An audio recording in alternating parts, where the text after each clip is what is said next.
Louvado seja o nosso Senhor Jesus Cristo, para sempre seja louvado. Em nome do Pai, do Filho e do Espírito Santo. Amém. Bom dia. Palavras de esperança. Primeira carta a Timóteo, capítulo 3, do versículo 1 ao 13. Testemunho e coerência de vida. Vamos refletir. Como eu disse no início da reflexão, a carta de Timóteo, Paulo vai abordar a Timóteo alguns assuntos bem específicos e fundamentais, principalmente naquele momento onde as comunidades começavam a se organizar. Mas é claro que traz aí ensinamentos muito importantes para a nossa vida, para esse tempo de hoje. Vamos refletir aquilo que Deus tem reservado para nós na leitura de hoje.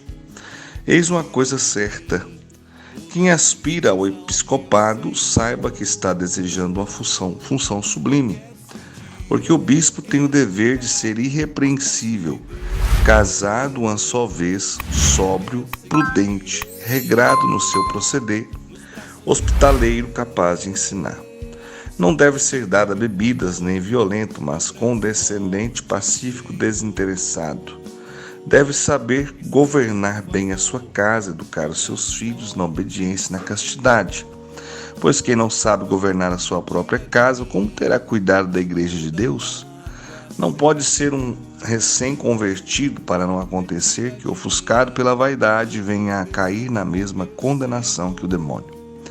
Importa, outro sim, que o goze de boa consideração por parte dos de fora, para que não se exponha ao desprezo e caia assim nas ciladas diabólicas. Do mesmo modo, os diáconos sejam honestos, não de duas atitudes, nem propensos ao excesso da bebida e ao espírito de lucro, que guardem o mistério da fé numa consciência pura.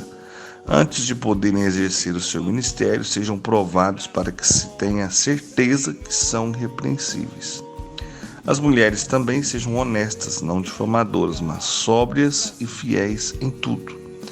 Os diáconos não sejam casados, senão uma vez, e saibam governar os filhos e a casa. Os que desempenharem bem esse ministério alcançarão honrosa posição e grande confiança na fé em Jesus Cristo. Palavra do Senhor, graças a Deus. Amados, essas são orientações muito específicas de Paulo a Timóteo e a sua comunidade naquela época, diante de realidades que naquele momento ainda eram permitidas para a igreja. Por exemplo, aqui nós percebemos que o bispo poderia ser casado, O sacerdote, aquele que presidia, poderia ser casado e que tivesse uma família e uma vida com testemunho de vida, com coerência. Então essa era uma regra, uma lei daquele momento. Então nós vamos observar no rodapé da Bíblia Ave Maria que está dizendo assim, casado uma vez. O celibato dos padres só se tornou uma lei muito mais tarde.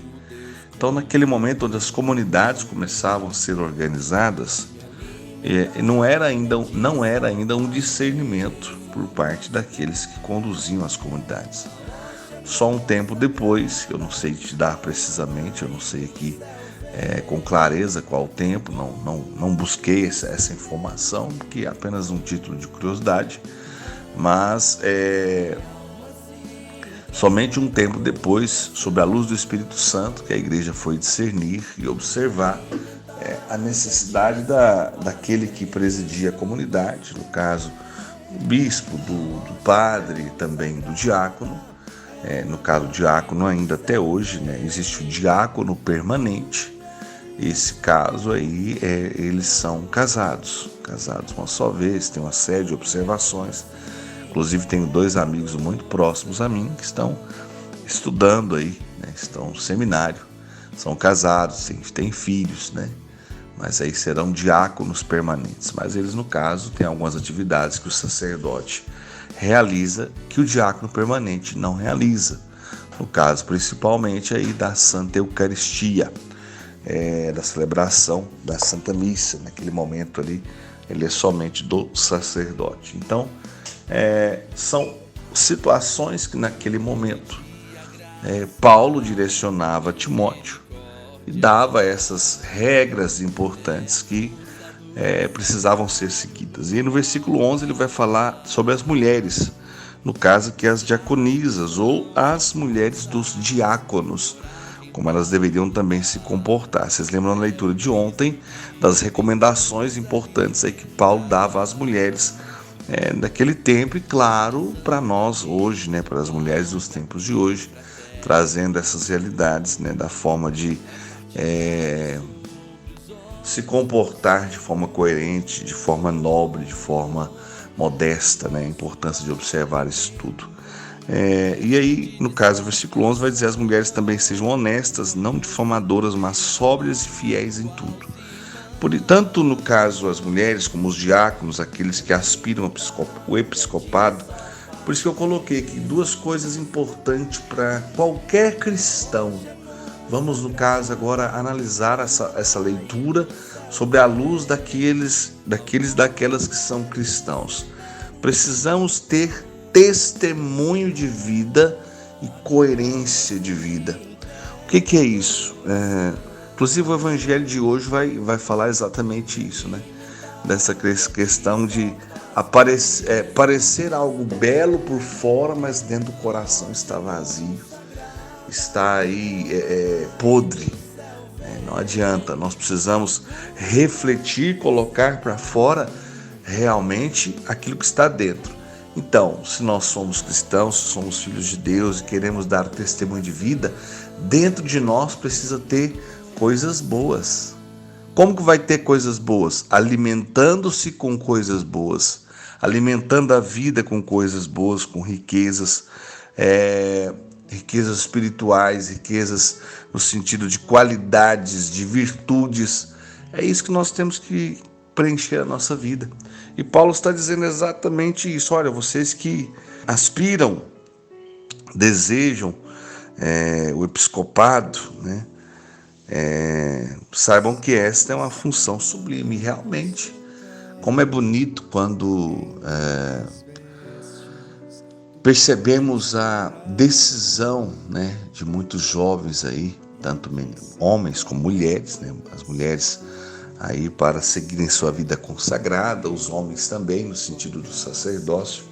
Inclusive essa semana aqui em nossa diocese teve uma ordenação sacerdotal e foi realmente, sim, eu acompanhei muito pelas redes sociais, muito bonito, como sempre. É tão bonito quando há essa escolha, mas ela precisa ser de muita convicção. Então você que está me ouvindo aí agora, que às vezes não se encontrou na sua vida ainda, por que não fazer aí um caminho vocacional, né?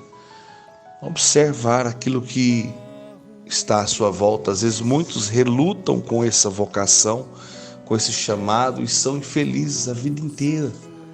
Quanto é importante quando alguém descobre a sua vocação. Eu tenho um amigo padre que ele discerniu sua vocação, ele já era um homem maduro, né? Acho tão bonito isso. E ele foi para o seminário e quando ordenou, já era aí um homem maduro, com suas ideias bem formadas, que a gente sabe que a ordenação de muitos sacerdotes é 25 até 30 anos, essa costuma ser uma idade média, né? Então, se ordenar com 39, 40, não é algo assim tão comum, né?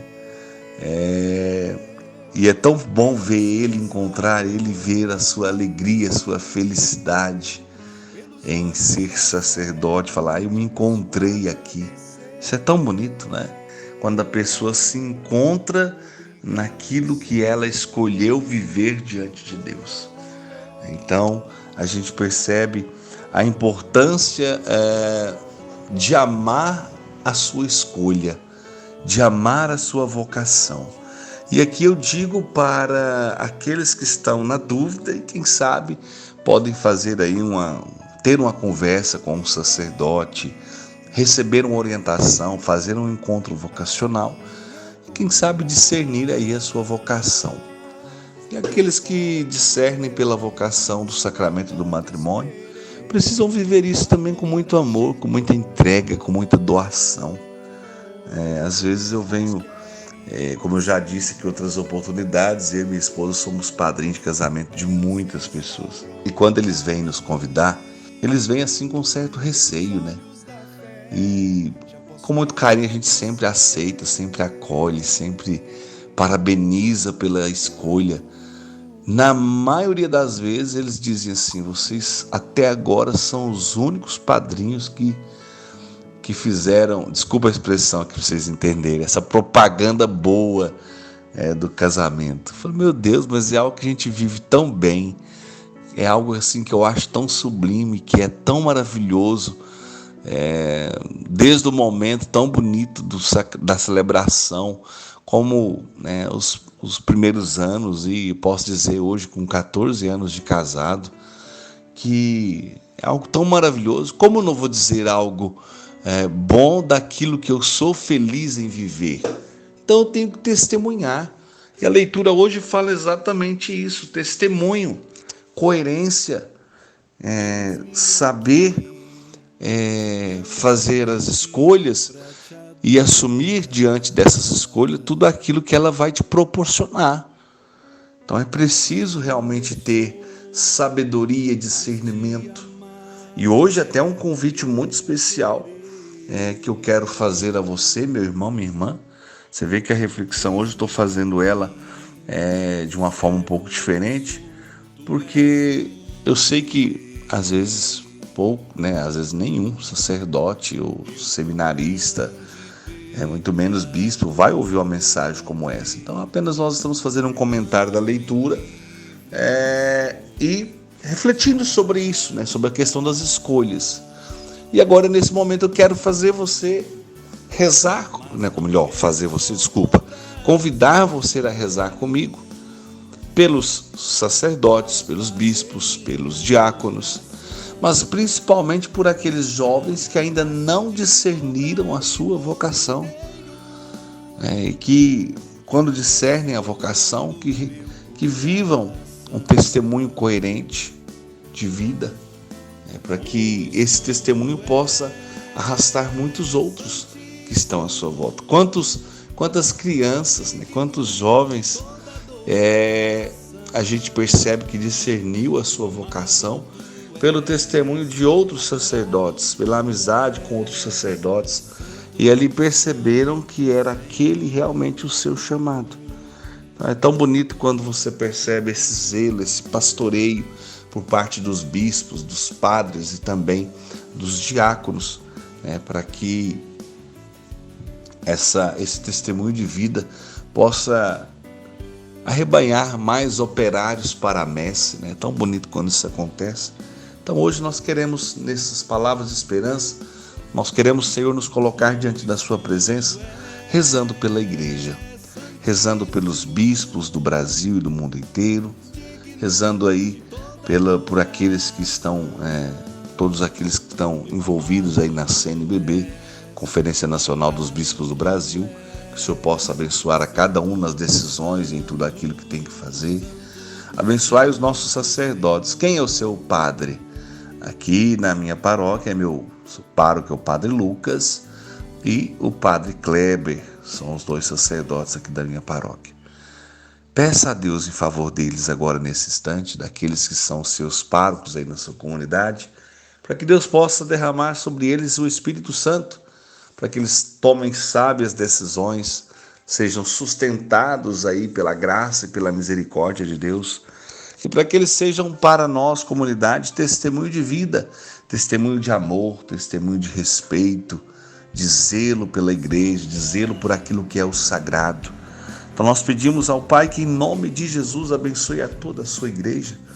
Pedimos também a bênção de Deus sobre as pastorais, os movimentos, sobre todos aqueles que lideram o povo de Deus de alguma forma, sobre todos aqueles que são pregadores da palavra, os intercessores, todos os filhos e filhas de Deus que dedicam a sua vida à missão.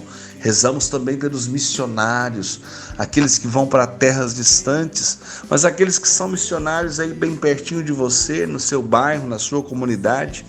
Quantos irmãos e irmãs que nesse dia necessitam do nosso sustento na oração.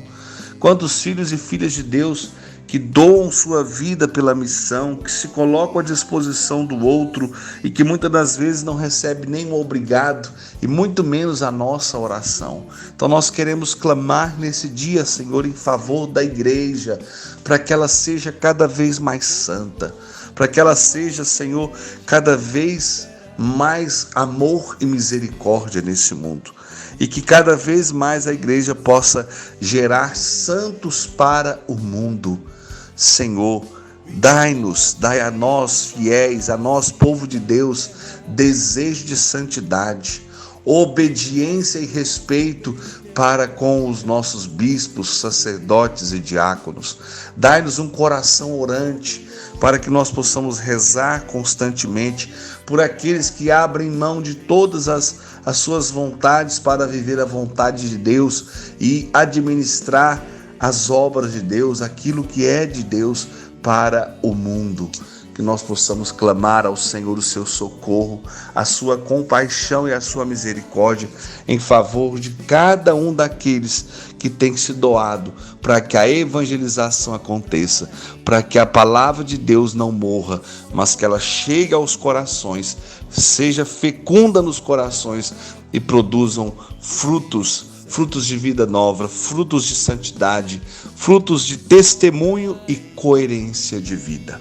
Obrigado, meu Senhor e meu Deus, por cada sacerdote, porque pelas mãos do sacerdote, Jesus Cristo vem até nós, através da Santa Eucaristia. Então nós bendizemos a Deus pela vida de cada sacerdote. Às vezes tem algum pai e mãe de sacerdote que me acompanha. Bendito seja Deus por sua vida, minha irmã, meu irmão, por tudo aquilo que você fez e contribuiu para que o seu filho fosse aí um sacerdote. Ou uma filha que é consagrada, vive aí no Carmelo, vive com a sua vida entregue à oração. Então a nossa gratidão aos pais que permitiram essa vocação, essa escolha, e hoje, através das mãos dos filhos de tantos pais e mães, nós recebemos Jesus Cristo.